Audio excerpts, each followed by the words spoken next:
Hello hello কারা? আমি আমি কারা? তুমি কেন তুমি জানো না হ্যাঁ কার কল দিছাও? কে ফোন তুমি রিসিভ করো নাই হ্যাঁ তাহলে তোমার ফোন করছি হ্যাঁ বুঝলাম তুমি কারা? এই বারেক সাই তোরে ফোন দিছি কেরা বারেক সাই? আরে তুই বারেক সাই হেট রং নাম্বার। এই রং নাম্বার হবো কে S0172 এটা তো তোর নাম্বারই হ্যাঁ এটা রং নাম্বার। এই রং নাম্বার থাকলে ফোন যাবো কেমবা আরে নাম্বার ভুল হয়েছে তাই তো ফোন ঢুকছে। আরে নাম্বার ভুল হবো তা তোমারটা ঢুকবো কে আরে এই কারণেই তো এটা রং নাম্বার। আমি তো বারেক সাই না। তাহলে তুমি কেরা আমি হাসান। ওই আমি তো হাসান ফোন দেই নাই কিন্তু আইছে তো আমার কাছে। কনে গেছে ও কিয়ারা? কিন্তু আমি তো ওকে আর ফোন দেই নাই তাই আমি কি করু? এই, তুই বারেক সাইরে ফোন দে আরে আমি তো চিনি না রে বারেক সাই রে। এই হুদাই জারেমি করিস না সে আরে আমি জানি করুম কে? আমি তো চিনি না রে। তাহলে বারেক সাইরে চিনোস আরে না আচ্ছা ভাই হাসান গনছে আপনি কেরা আমি বারেক সাই।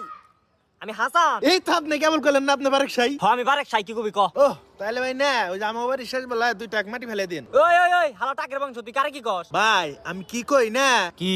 এই ফোন মনে হয় রং নাম্বার ঢুকছে আরে আমি তো ওইটাই কইতাছি রং নাম্বার। এই তাহলে শুরু থেকে কইলে হয় যে ভাই এটা রং নাম্বার তোমার পাশে এই বেলা ভরে কথা বলে আমার আমার এই টিয়াটো